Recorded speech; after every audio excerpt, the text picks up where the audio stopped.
मागील भागात आपण पाहिलं की प्रीती झोपलेली असताना कादंबरी उघडते.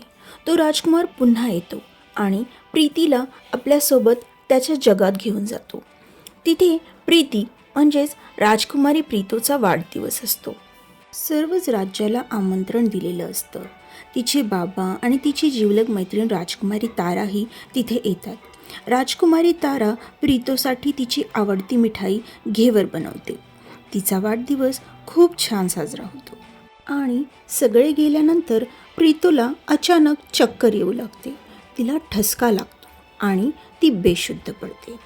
इकडे प्रीतीची ठसक्यामुळे झोप मोड होते आणि ती पाणी पिण्यासाठी उठते तर उघडलेल्या कादंबरीकडे तिचे लक्ष जाते आणि त्या कादंबरीतील सजलेला महाल पाहून प्रीतीला काही चेहरे दिसू लागतात. आता तिच्या हळूहळू लक्षात यायला लागतं. तिला ती स्वप्न का पडतात, कादंबरी तिच्याचकडे कशी आली वगैरे वगैरे. ती मनात काहीतरी ठरवते आणि झोपी जाते. दुसऱ्या दिवशी ती नेहमीप्रमाणे लवकर उठून आपलं आवरू लागते. आज तिला बऱ्याचशा गोष्टी उलगडणार होत्या. मीना तिच्या आजीला त्या कादंबरीबद्दल विचारणार होती. सर्व आटोपून प्रीती कॉलेजला निघाली. ती बस स्टॉपवर येऊन थांबलीच होती की मीनाही तिथे आली. मीना तिला आजीबद्दल सांगू लागली. ती म्हणाली, प्रीती, अगं मी काल ना आजीला फोन केला होता. ती मला म्हणाली की तिला ती कादंबरी जयपूरमध्ये मिळाली. मागच्याच महिन्यात माझी आजी मामा मामीसोबत तिथल्या गणेश मंदिरात दर्शनासाठी गेली होती. तेव्हा तिथल्या तलावाकाठी आजीला ती चामडीची पेटी दिसली. तिने ती पेटी न उघडताच तिथल्या मंदिरातील पुजाऱ्याला दिली. त्या पुजाऱ्याने ती पेटी उघडून पाहिली तर त्यांना वाटलं की ते पुस्तक फार जुने असल्यामुळे याबद्दल त्यांच्या गुरुजींना नक्कीच माहीत असेल. म्हणून ते पुजारी ती पेटी घेऊन त्यांच्या गुरुजींकडे गेले. ते गुरुजी मंदिराच्या मागील बाजूस असलेल्या डोंगराच्या एका गुहेत राहत असत. ते खूप वर्षांपासून तिथेच राहतात. ते पुजारी जेव्हा ती पेटी घेऊन गुरुजींकडे गेले, ती पेटी पाहता क्षणी गुरुजींनी स्मित हास्य केलं आणि म्हणाले, या पेटीचा खरा मालक तो आहे ज्याला पुस्तके वाचण्याचा छंद आहे.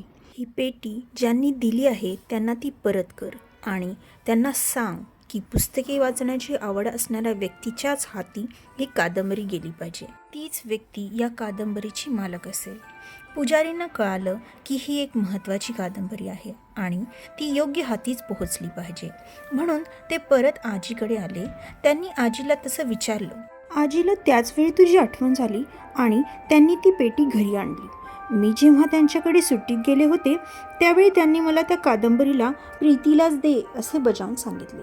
म्हणून ती कादंबरी मी तुला आणून दिली. मीनाच्या आजीला आधीपासून माहीत होते की प्रीतीला कादंबरी वाचण्याचा छंद आहे. त्या प्रीतीला खूप चांगल्या प्रकारे ओळखतही होत्या. म्हणून जेव्हा पुजारींनी विचारले तर त्यांना लगेच प्रीतीची आठवण झाली. कदाचित हेच विधिलिखित होतं, कारण त्यामुळेच तर प्रीतीला सर्व गोष्टींचा उलगडा होणार होता. मीनाचं बोलणं ऐकून प्रीतीलाही फार आश्चर्य वाटलं. ती विचार करू लागली की ते गुरुजी कोण असतील.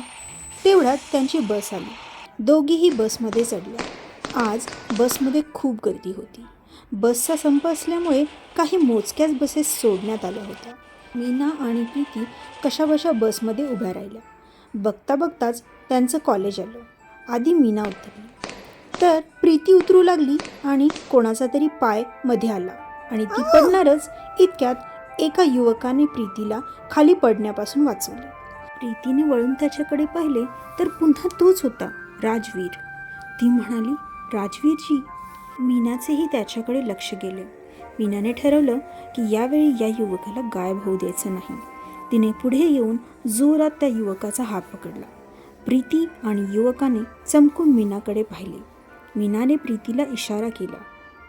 प्रीतीच्याही लगेच लक्षात आले व तिनेही त्या युवकाचा हात पकडला आणि त्याला खाली उतरवले. मीना म्हणाली, आता कुठे गायब होशील? तू नक्की आहेस कोण आणि प्रीतीसोबत काय वाईट होणार असेल तर तुला आधीच कसं कळतं? भूतबीत तर नाही आहेस ना तू? कोण आहेस कोण तू? सांग ना. ह्याला बोलता येत नाही वाटतं. नुसतंच तोंड बघतोय हा. बोलतोस आता की? तेवढ्यात प्रीती म्हणते, अगं थांब, तुझं बोलणं झाल्यानंतरच तो बोलेल ना. त्या युवकाकडे पाहून प्रीती म्हणते, सांगा ना, तुम्हाला कसं काय माहीत? तुम्ही कोण आहात नक्की? आपोआप तिच्या तोंडून त्या युवकासाठी आवजावं निघत होतं.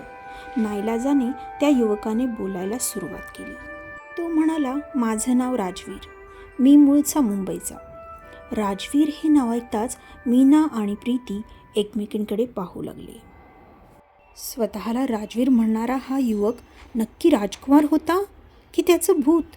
आणि जर तो माणूसच होता तर तो प्रत्येक वेळी प्रीतीला कसा काय वाचवत होता? काय आहे या राजवीरचं सत्य? हे जाणून घेण्यासाठी ऐकत रहा कोण.